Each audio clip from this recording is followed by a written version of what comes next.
Well, hello. Good afternoon from Olympia, Washington. Wanted to jump on. So I have this regular scheduled webinar that I do. I usually try to do a webinar once a month.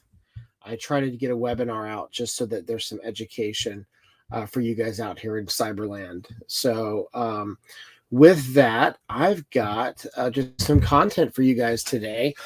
And I did this as initially a lunch and learn that I did, and the response from it was pretty fantastic. I had a lot of people who really enjoyed this webinar, and so I decided to actually move it over to this format so that I can reach more people. I was only able to fit like 20 people in the room, and so that made it a little bit more challenging. So hope you can see me today, and I'm going to go ahead and get started. If you have any questions, feel free to reach out, or you can put something in the chat, and I'll try to keep an eye on it.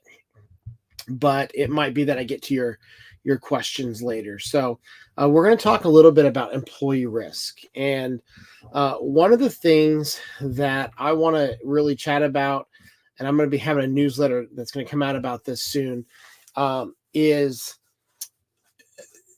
really the fact that we're finding that 90% of cyber attacks today are created from an employee who makes some sort of mistake. It's astonishing. So, which means that 90% of cyber attacks today can be preventable if people slow down and be careful what they click on and what they do. So, the question I have to think about: do you know anyone who has been the victim of a cyber attack recently? Do you know anyone? That would, I would say, almost everybody at some point knows somebody who's had a recent event in their business. Almost every person I've talked to, and I keep on hearing from people, oh, that's a real issue when I tell people what we do, that we're in the cybersecurity space. And yet people still have untrained employees. And so that's kind of what we're talking about today.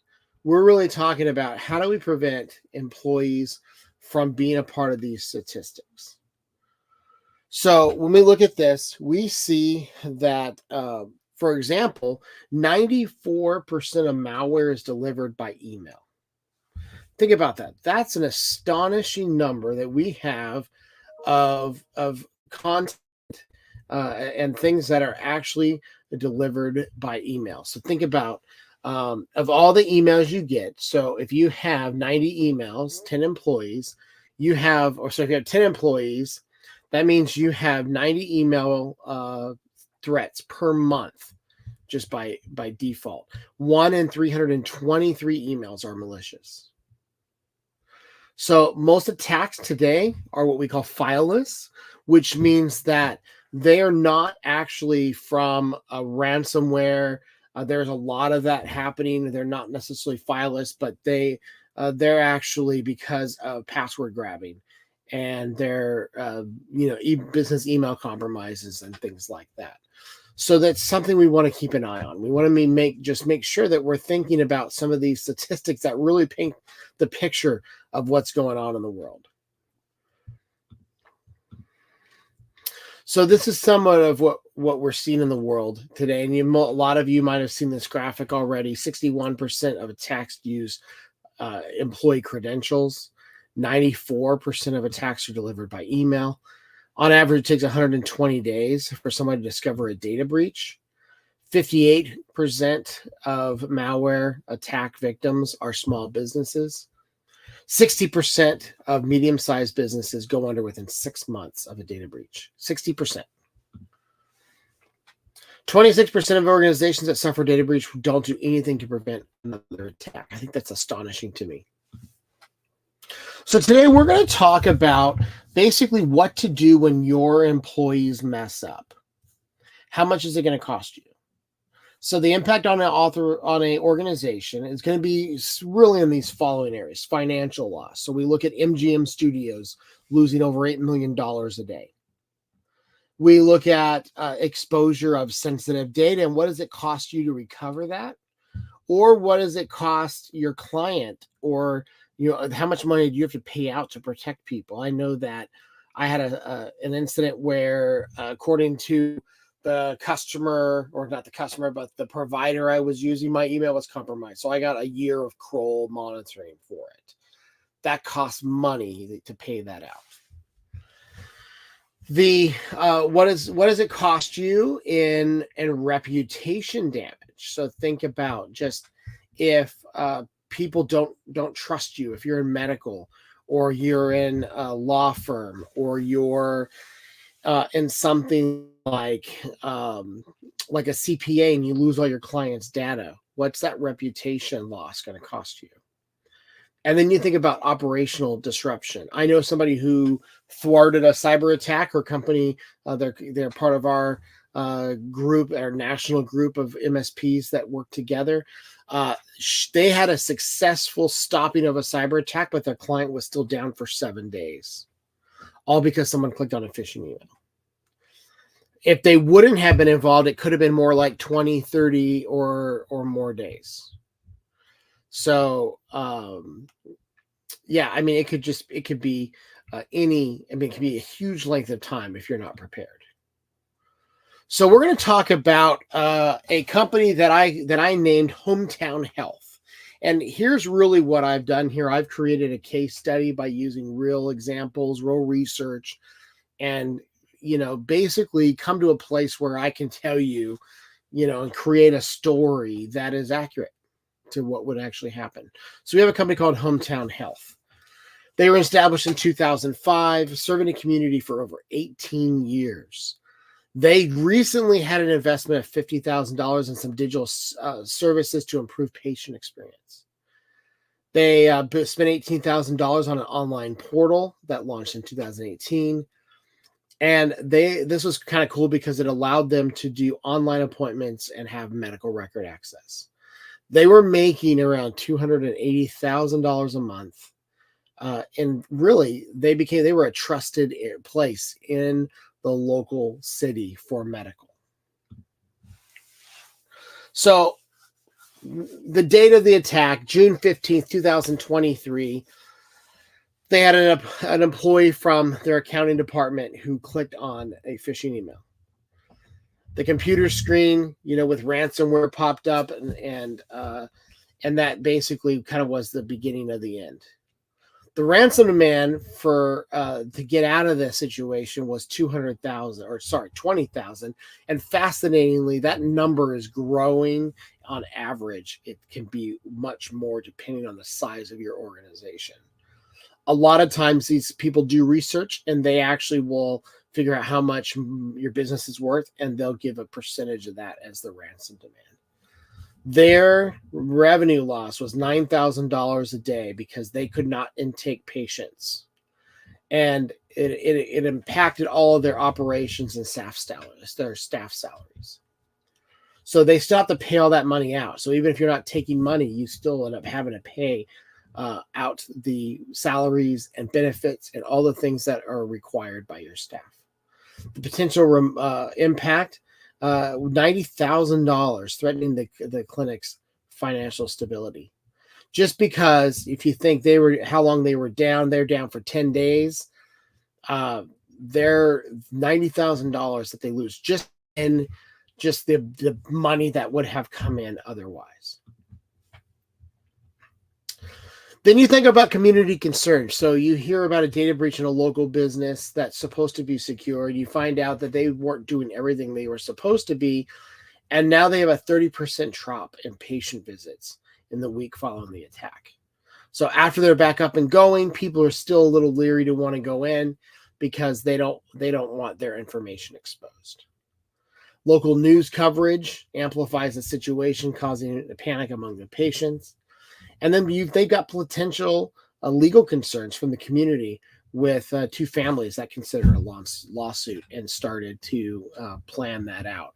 You think once a lawsuit gets started, people will just pile on and try to get as much money. Lawyers will try to get as much money as they can out of that lawsuit. So here's the the clinic's dilemma. So they had limited IT resources, only one part-time IT staff members that was helping them with their IT. Medical staff were struggling to have to do manual record keeping, leading to longer patient wait times. This is after they're back up. Management meetings were held to decide on whether they would pay the ransom or to look for external help. So in this case, they decided not to pay the ransom. They hired a local IT expert who it cost them $15,000 to restore their systems. The community communication effort, they spent another $2,000. And even I would say just judging by yesterday's, just talking to this person, that number of $15,000 is actually really low. It could be even more like $70,000 or $80,000. The helpline they had to set up to basically filter in. They had to filter in the staff, the people who were in the clients, just to be able to help them walk through the process of what happened, answer a bunch of questions. Because as you can imagine, the media picked it up, so tons and tons of people are calling. So here's where we get to the numbers. We have a total crisis cost of $120,000, inclusive unforeseen expenses. Hometown clinic, they struggled to regain their previous monthly recurring revenue, facing a 30% decline. And several long-term patients switched to other clinics, citing concerns over data privacy. Cybersecurity breaches can have a severe and lasting impact on small businesses. The clinic's reputation suffers significantly, emphasizing critical importance of proactive digital security. The experience serves as a stark reminder and a tale of other local businesses on vulnerability. For other local businesses on vulnerability of digital systems.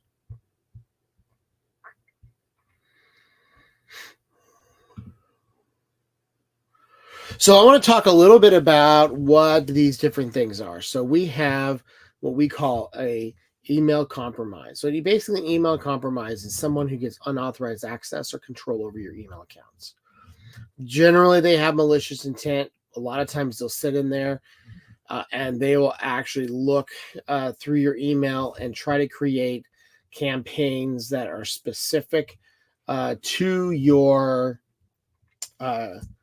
they're specific to your business. A lot of times they'll actually create duplicate emails and send them out to your clients so that they fall for an attack, which then allows them to get access into their email. And they'll send emails out to get invoices paid to the wrong place. There's just a number of things that can be caused when you think about employee-related compromises. So when you talk about email is the place where most everything's happening. So this is really easy for somebody to get in and begin to pretend that they're you and send information off to to people to try to get them to pay a bill in the wrong spot. And that's really what we're talking about here. So then we have password stealing viruses, and there's also, so that's a virus that's actually on your machine, but then we have phishing campaigns that do the same thing. So the idea of these methods is really so they can grab passwords that then they can later use to get into your email or get into one of your systems or get into something that is actually critical so they can steal information, ransom it, or basically try to get other people to pay them by sending out those malicious emails that we were talking about. And really what we're talking about is this is just prevention. We want to use strong and unique passwords. We need to be regularly updating software, install reliable antivirus for the password stealing viruses. And then we want to educate staff and employees on best practices so they don't accidentally give away credentials. So the question is, does your company have good password hygiene? In most cases, I'm going to suggest that you probably don't. I see this time and time again. People use words that are in their industry for their passwords. They use the same passwords over and over again. And you think about this, when you use bad passwords, you're increasing your vulnerability to hacking attempts. You're having a higher chance that somebody can actually be successful and they can gain unauthorized access to personal and financial information. And then we just talked about this. What's the consequences of a data breach? Loss of personal information for your clients, financial losses due to fraud, personal damage, and professional reputation. And it's common, I say password 123, but I see a ton of different easy passwords that people use that are they're even specific to their industry. That, they're a car manufacturer, a car company, and they have muffler 123 or something like that. And we want to make sure that we're using complicated passwords and we're using a password manager to help keep those passwords safe.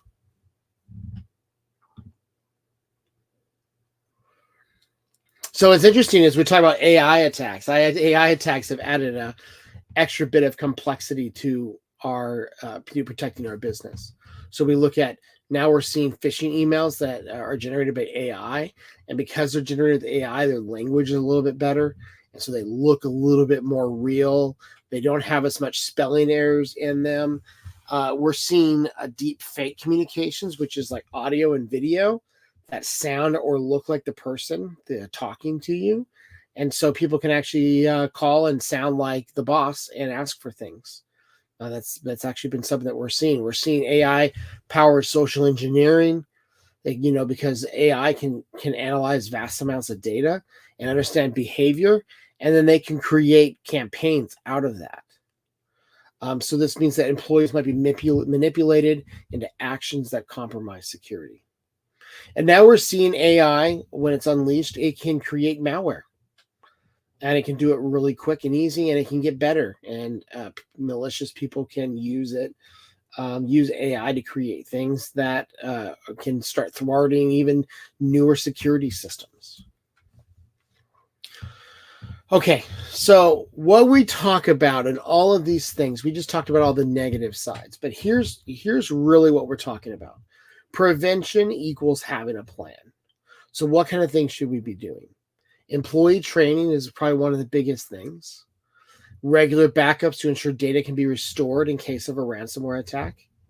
Avoid clicking on suspicious links or downloads. Multi-factor authentication literally on everything that's online. Email filtering should be used just to block malicious emails.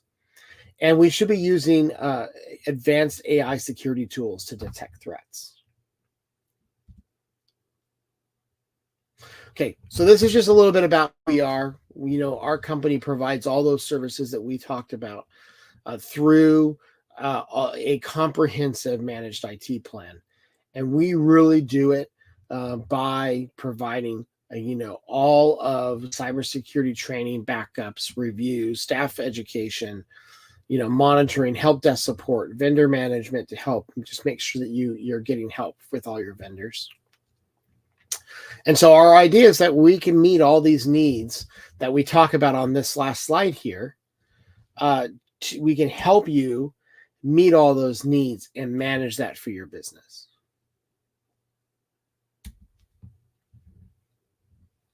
So the way it works with us is that we provide a strategy session, it's a risk assessment, and we can present our findings and then actually give you a course of action.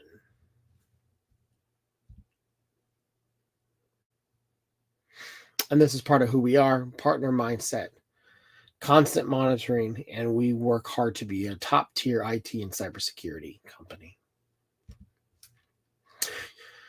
Okay, so this has been a really fast session today because I don't see very many people here, but here is just a website you can reach out if you want to create or connect with me to talk more about how we can just give you a free consult on your cybersecurity.